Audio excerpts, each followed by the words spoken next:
আসন্ন ত্রয়োদশ জাতীয় সংসদ নির্বাচনে সার্বিক নিরাপত্তা প্রস্তুতি, জুলাই যোদ্ধা ওসমান হাদি সহ জুলাইয়ের সম্মুখ সারি যোদ্ধাদের জন্য বিশেষ নিরাপত্তা ব্যবস্থা গ্রহণ এবং লুট হওয়া অবৈধ অস্ত্র উদ্ধারের বিষয়টি বিশেষভাবে আলোচনা করা হয়েছে।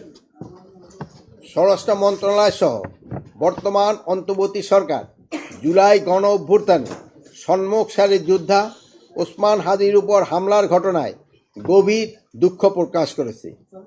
এই বিষয়টিকে সরকার সর্বোচ্চ গুরুত্ব দিয়ে দেখছে। অনতিবিলম্বে এই ঘটনার সঙ্গে জড়িতদের গ্রেপ্তারের জন্য আইন শৃঙ্খলা বাহিনীকে নির্দেশ দেওয়া হয়েছে। আশা করছি অতি দ্রুত সময়ের মধ্যে আমরা দুষ্কৃতিকারীদের গ্রেপ্তার করে আইনের আওতায় নিয়ে আসতে পারব। এই হামলায় জড়িত কাউকে কোনো প্রকার ছাড় দেওয়া হবে না। এই বিষয়ে আমরা জনগণকে সার্বিক সহযোগিতা পাবো বলে দৃঢ় বিশ্বাস করি।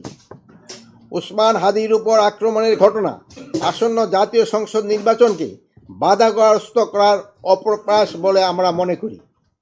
জাতীয় সংসদ নির্বাচনকে বাধাগ্রস্ত বা বানচাল করার যে কোনো ধরনের অপচেষ্টা অন্তর্বর্তী সরকার কঠোর হস্তে দমন করবে।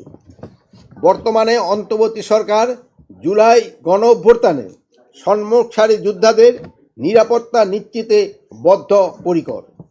সরকারের পক্ষ থেকে তাদের জন্য বিশেষ নিরাপত্তা ব্যবস্থা গ্রহণ করা হয়েছে।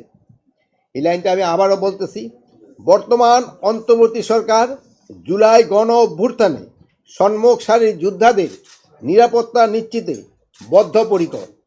সরকারের পক্ষ থেকে তাদের জন্য বিশেষ নিরাপত্তার ব্যবস্থা গ্রহণ করা হচ্ছে। লুট হওয়া ও অবৈধ অস্ত্র উদ্ধারে আইন শৃঙ্খলা বাহিনীর অভিযান চলমান রয়েছে। এটিকে আরও জোরদার ও বেগবান করার জন্য ফ্যাসিস্ট টেররিস্টদের দমনের উদ্দেশ্যে committee operation devil hunt phase 2 অবিলম্বে চালু করার সিদ্ধান্ত গ্রহণ করা হয়েছে।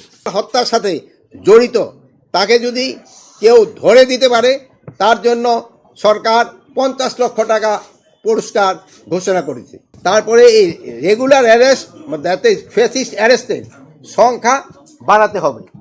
ওটা ওসমান হাদির গুলিবিদ্ধর সাথে যারা জড়িত তাদের ধরে দিতে পারলে 50 লক্ষ টাকা জড়িত। আপনারা সবাই ওসমান হাদির জন্য দোয়া করবেন। উনি ক্রিটিক্যাল কন্ডিশন অবস্থায় আছে। আমাদের সবার দোয়ায় আল্লাহ দিলে উনি আবার আমাদের মাঝে ফিরে আসতে পারবে। ঢালাইয়ের সেরা প্রিমিয়ার সিমেন্ট। হাতিয়ার ইস্যুর ক্ষেত্রে এতদিন শুধু সরকারি কর্মচারীদেরই হাতিয়ার দেওয়া হতো। এখন যারা ইলেকশনে পার্টিসিপেট করবে এবং তারাও যদি হাতিয়ার চায় তাদেরও হাতিয়ার আমরা লাইসেন্স তাদের আমরা দিব।